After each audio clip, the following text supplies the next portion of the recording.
everybody, it's Grant, and today we have a crazy video. Dave Ramsey and the Ramsey Show are going to be reacting to Graham Stephans, my very good friend, his smartest financial decision ever. I don't know if it's going to be YouTube, real estate, or what, but I can't wait to see what Dave has to say. And this has only been a few days since this came out. Can't believe I missed it. Let's get into today's video.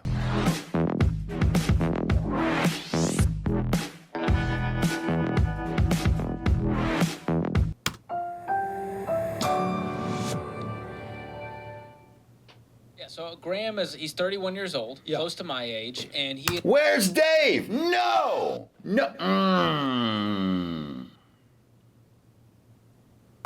Let's see what they have to say.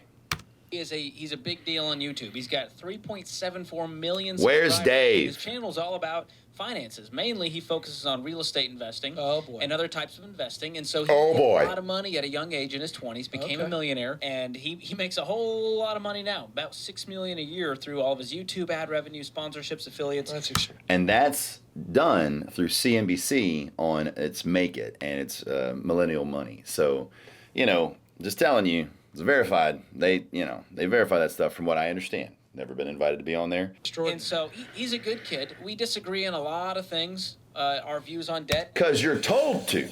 Can you control yourself? 20% down, you are now recession-proof.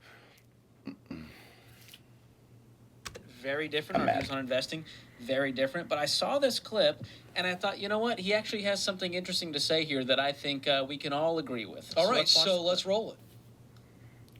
The number one problem, the dude's in, what's that, a cardigan? What do you call that? What do you call the sweater? Is it cold in there? I would say the smartest financial decision was probably investing in real estate and living. No, I would say is living below my means, living so extreme for so long. I would say it really was not until about it was a year ago when I started spending money. A year ago, and even then, it's not been frivolous stuff, but. A year ago, I wasn't even in here. I was in an 800 square foot duplex. It was a 1-bedroom, 1-bathroom. Worked from the garage, and I had kept that up. I mean, I was doing even over $1 million a year, still living in that same 800 square foot duplex in mid city. I don't want to say it was a bad area, but when you think of the income, you don't think of mid city LA. Absolutely not. Yeah. And this has been Graham's meal ticket from the start till now. I started watching Graham and understand I have more rentals. I have a large portfolio. He makes substantially more money than me per year right now, and his net worth will pass mine, if not already done so, in 2 years. Graham is a rock star, still saving so much of his income, now making over $6 million a year, and these two guys that are getting paid to hang out with Dave are going to talk to us about, you're out of your realm, bro. You're out of your, do the clap again, right? You're out of your realm, bro, right? I'll say it like this. In the event that you want $100,000 worth of stock, you need to put in $100,000 worth of capital. In the event you want $100,000 worth of real estate, you need to put in $20,000 and have good credit. And then that's 20% down, which is what I have coined as recession-proof, which means during hard economic times, you can still afford the note. If you have a duplex, you put 20% down. Chances are, unless you paid way too much, which this market is very capable of doing, you can still pay half the note or most of half the note with one unit rented. One's your profit and one's your expenses. So you can be 50% unrented and still not go broke while you're waiting on somebody to get in that apartment. That's the smart way to do business. If you want to put 3% down or 5% down and live in a house, that's fine. That's fine. That's where you live. That's your bill. But when it comes to investment properties, you need to do it smart. You need to do it in a timely manner. But this no debt stuff, I get it's for the everyday American. Say that. Stop trying to appeal to the world. Because if you can control yourself, debt can be the greatest tool, aside from a recession when things are going terrible. People are losing things because they are over leveraged. I agree with you there. I just didn't spend any money. And that was the best financial decision ever. This house was the first time I had ever done something for myself. They're not even actually looking on the podcast. They just found this clip. At least this gets Graham on the show where now Dave's going to see, hey, why do we have 120,000 views when all of our other stuff gets 19,000 views? Why did this happen in 4 days? This video is going to hit 1 million views. Facts. Video will hit 1 million views. Wow. Look at so that. This is a youngster, social media star, living below his means. Yeah, and he started with real estate. My best financial decision I ever made, real estate investing. And he goes, no. Yeah, I like on. that. He backed it off. You know what it was? Living on less than I made. Understand, from when I was 18 years old all the way until about like 29, I did the same things. I was living well below my means. I still remember when I was a 22-year-old kid making $350,000 plus a year. I was dropping $10,000 in my bank account as soon as I got paid, just to make sure that I paid myself first, and then I'd pay my bills and then send the rest over to my bank account. I still remember the teller at Chase, very sweet lady, was looking at me. I'm 24 at the time, and she goes, just want to make sure your account's right. It says you have $270,000 in the bank. I said, that sounds about right. Yes, ma'am. I said, she goes, no one has this much money. You were doing great. Didn't ask me anything else, but just told me such a great thing, and it stuck with me until this day. And I turned all that money into more, because you save and then you enjoy. You make your investments pay for what you want to afford. You make your interest from your investments pay for your lifestyle. That's how winning is done. And at first it's hard, but as the same thing as their debt snowball, your real estate snowball can turn into something truly amazing. Let's hear it. Dave's flunkies. And that is a principle that we can definitely agree on. This man was bringing in $1 million a year, living in this 700 square foot place. He could have got a nicer place, but he said, you know what? I'm going to sacrifice for a period of time so that I can achieve my bigger goals. I don't need to get all flashy now. And he lives in California. He still paid almost $600,000 for that duplex, and it's worth like $1 million something now. It's nuts.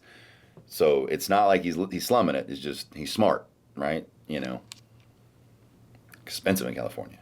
And have this lifestyle creep. Now that I make good money, I'm going to go spend it and be real flashy. And so I really respect his hard work, his sacrifice. He's a hard-working dude. Yeah. Even today, making those YouTube videos is not easy. He puts in the work. And I think aside from, us disagreeing about leveraging debt and doing the real estate his way, I think we can agree that we need more young people who are willing to sacrifice, who are willing to not compare themselves to other people, who are willing to do the hard work to get to where they want to go. So what's at the base of that, George? There's a real takeaway, too, from this. Because of a successful young guy like this, what he's saying is, without saying it, he was focused on the future, not the present. Always. If I'm present focused, hey, I'm making $1 million. I'm going to start living it up. I'm going to spend it. If I'm future focused, I don't even think much about my 800 square foot duplex. He didn't say that. Yeah.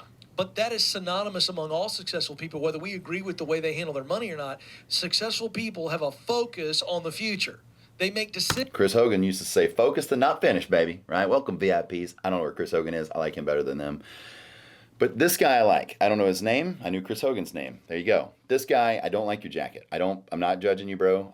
You snorted off. You snarked at my boy. And so now I'm giving you your chance. But I'm on camera. So I'm talking through me giving you a chance. So you're saying cool stuff now, but when you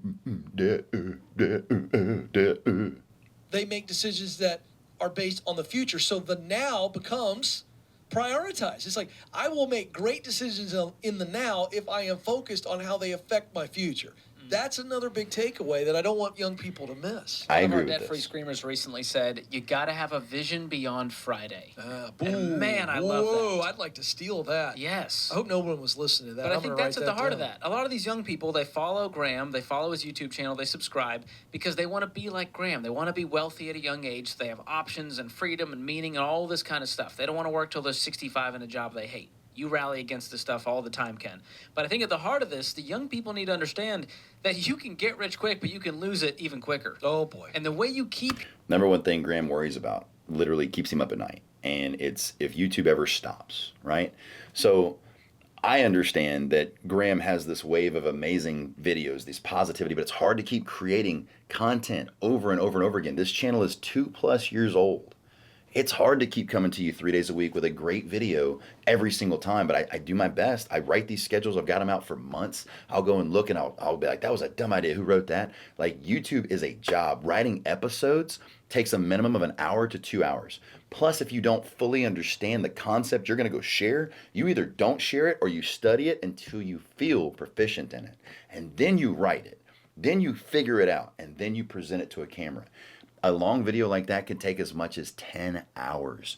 And he does this nonstop on his main channel, and he is a rock star for it. So I applaud Graham, because I'm bringing you one real video that's my thought process, me building a house, doing this stuff, and that's what I'm bringing to you. Graham brings you 3 a week, and he still gets hate. Like, man, you know, this video's a remake. Stop it. Dude works so hard. Appreciate him, right? Because the day he's gone, we'll all miss him. Like, if he's not on YouTube anymore, we would have a hole for that content. He pioneered financial education on YouTube.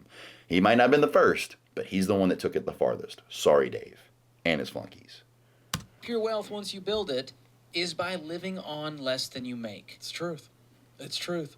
Just look up some of these high-profile athletes that have blown hundreds of millions of dollars. He's one of my favorite fighters of all time, but if you want to look out for the caution, Evander Holyfield. We're talking about unbelievable earnings, and you can spend it so fast. So on the way up, learn how to live on less than you make. Really good stuff. Good stuff. George, thanks for the clip. Yeah, we had to be a little bit positive. See, here, who Ken. says you can't learn from the talk? Well, that's to be TBD. But there really is some great content on. The same people that are rallying against TikTok are also watching Instagram Reels and sending them to me. Oh, they're watching videos on Facebook, let's be honest. It's all the same. Video's a video. Everybody's got their social media opinion. So what I just saw was Ramsey's show reacts to Graham Stephans' smartest decisions, and then also it just popped up Graham's response. So comment below if you want to see that. I think that would be cool. We haven't reacted to Graham reacting to someone on the infinite monetization loop in a while. But here's what I think. I personally have a prediction for this. One, the video was very, very PG. They didn't really get into much. I would love them to talk about debt with Graham or with me, preferably Graham, because I think Graham or Graham and me would pick them apart. When it comes down to it, they are talking to the average, I cannot control myself, I need to cut up my credit cards person. To be honest with you, I'd cut up my credit cards because I swipe it a little too easy.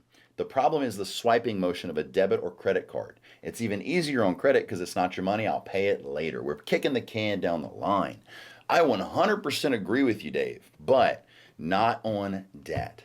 I don't believe in your principles on debt at all, because if you can control yourself debt, like I said earlier, $80,000 is now the bank's money, $20,000 is your money, and you got a cash generating real estate property that you can do. If you don't know this, Dave actually went bankrupt at 26 or 28, whatever it is, because he over leveraged himself. He was a gunslinger, and the bank called his note. When you're doing 30-year fixed, that doesn't happen. When you're doing adjustable rate mortgages, that happens at the end of that adjustable rate, and it could. But when it comes down to standard, getting your finances done right, not short money, not hard money, not none of that crap, doing it right, fundamentally right, you can truly be successful if done in the proper way and in the proper time, and snowball that thing into something truly great. So my prediction is Graham is going to react.